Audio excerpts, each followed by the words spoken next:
الله أكبر الله أكبر.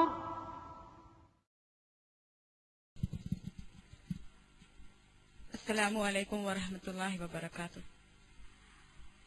Alhamdulillah. Allahumma salli ala Muhammadin wa ala ali Muhammad kama sallaita ala Ibrahim wa ala ali Ibrahim innaka Hamidum Majid. Allahumma barik ala Muhammadin wa ala ali Muhammad kama barakta ala Ibrahim wa ala ali Ibrahim innaka Hamidum Majid.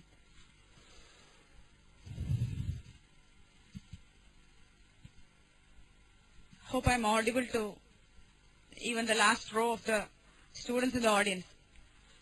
Is that right? Can you hear me there at the back of the benches? Well, let me introduce myself first.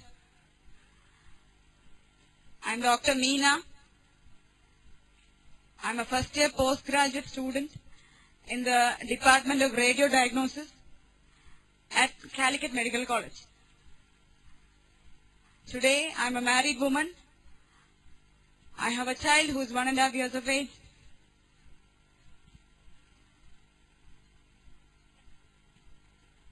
I hail from the city of Calicut. I was born in a Hindu Brahmin family, Tamil Brahmin family to be more specific.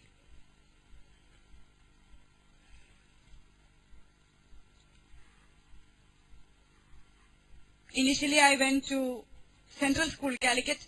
I received an excellent education and schooling from there. Just like all of you people, I cleared the entrance, reached Calicut Medical College to know what was the purpose behind our existence. At that time, looking at the world around me, I thought the whole world was in chaos.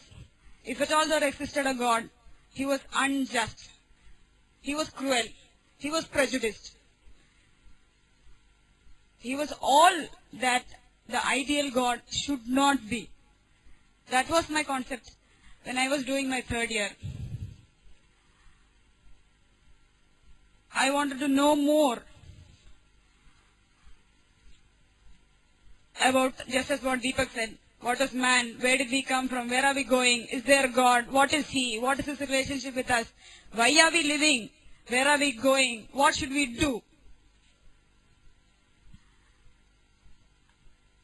It was not that I was totally confused and I had to be put in a hospital or something like that.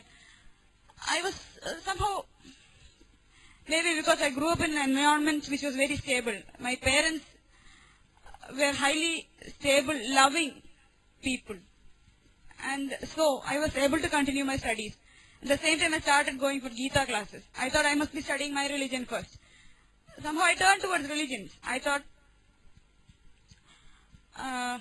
it's basically religions which talk about God, and it is up to God to tell me the mysteries and secrets of life.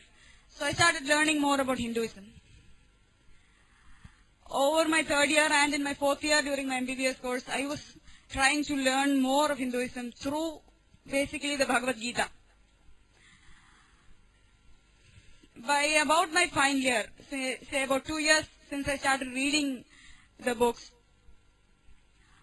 to put it very shortly, let me tell you that though I expected my confusions and my doubts to be cleared, in fact I found that they have increased. The vagueness and the mystery behind life had only grown larger.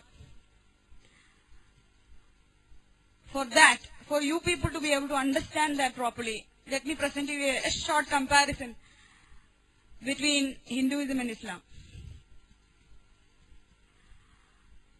In fact, in my life, after having read the Gita quite a few number of times, after having had quite a number of discussions with people in my own family, my friends, as well as my Gita teacher, let me say that I had some frustrations and unanswered questions. And only at that stage was I even even ready to hear what my Muslim friends were saying.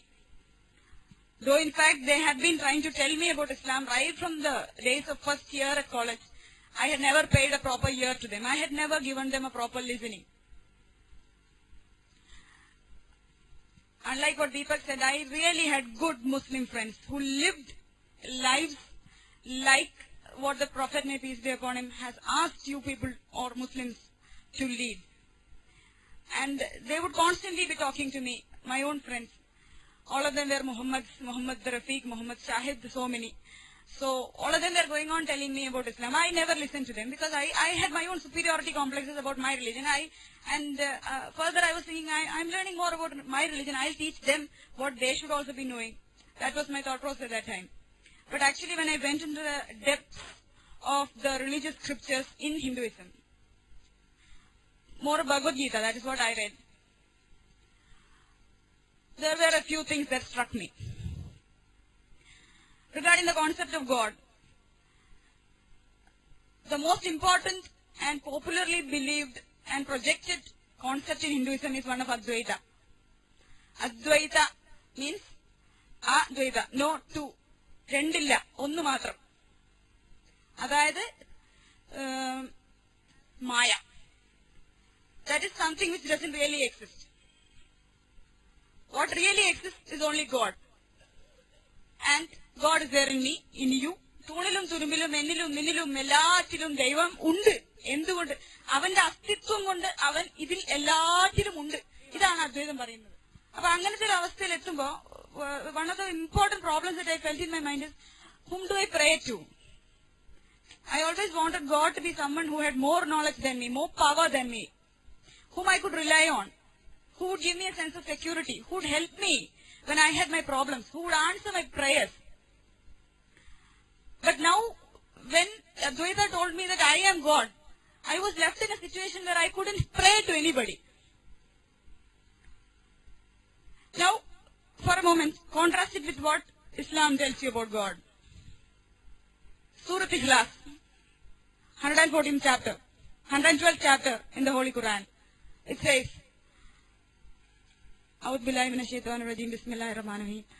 Allah the One, He is one. Allah the Absolute and Eternal. He is the only one who is absolute. He is single. Only He is absolute and independent of time, place, matter, creation, everything. He is totally independent and absolute. Third sentence, He neither begets nor is He begotten. So that tells me, okay, Rama cannot be God, Krishna cannot be God, because all of them were born, all of them died. I'm just highlighting some of the important points. You people have to think more, you people have to work more. If you want heaven, you should work more. And just giving you the points because I have time constraints also. The fourth sentence, most important sentence in Surah Ikhlas, there is nothing like unto Him. അവനെ പോലെ യാതൊന്നും തന്നെ ഇല്ല. Just imagine the contrast. അവൻ തന്നെയാണ് ഇതെല്ലാം എന്ന് പറഞ്ഞ അദ്വൈതവും, അവനെ പോലെ യാതൊന്നും തന്നെ ഇല്ല എന്ന് പറയുന്ന തൗഹീദും. Further, when I started reading more about Islam, I realized the concept, അവന്റെ ശക്തി കൊണ്ട് അവൻ ഇവിടെ വിളയാടുന്നു. Can you understand the difference? His powers can act on the world, on the universe that He has created, but He doesn't live here, exist in this universe through His force, through His entity. സത്ത കൊണ്ട് അവൻ ഇവിടെ ഇല്ല. That means He is separate from us. He is above us. He is beyond us. He is more capable than us. He is all-knowing. He is all-powerful. Again, I get a sense of security. അങ്ങനെ ഒരു ദൈവം ഉണ്ടായിരുന്നെങ്കിൽ വളരെ നല്ലതായിരുന്നു. I can pray to Him. He is capable of everything. പിന്നെ തിരിച്ച് ഹിന്ദുസിലേക്ക് വരുമ്പോ മോക്ഷ സങ്കല്പം, അതാണ് ജീവിതത്തിന്റെ ലക്ഷ്യമായിട്ട് പറയുന്നത് മോക്ഷത്തെയാണ്. എന്താണ് മോക്ഷം? മോക്ഷം മനസ്സിലാക്കണേ ആദ്യം പുനർജന്മം മനസ്സിലാക്കണം. ഹിന്ദുസം പറയുന്നത് എന്താ വെച്ചാൽ, ഇതിനൊക്കെ ഒരുപാട് വേഴ്സസും പ്രൂഫ്സും ഒക്കെ ഉണ്ട്, അതൊന്നും പറയാൻ നേരില്ല. ഓരോ മനുഷ്യരും ഇവിടെ വന്നു കഴിഞ്ഞിട്ടുണ്ടെങ്കിൽ they live their life. That is for a certain prescribed period of time, at the end of which they will die. They will go based on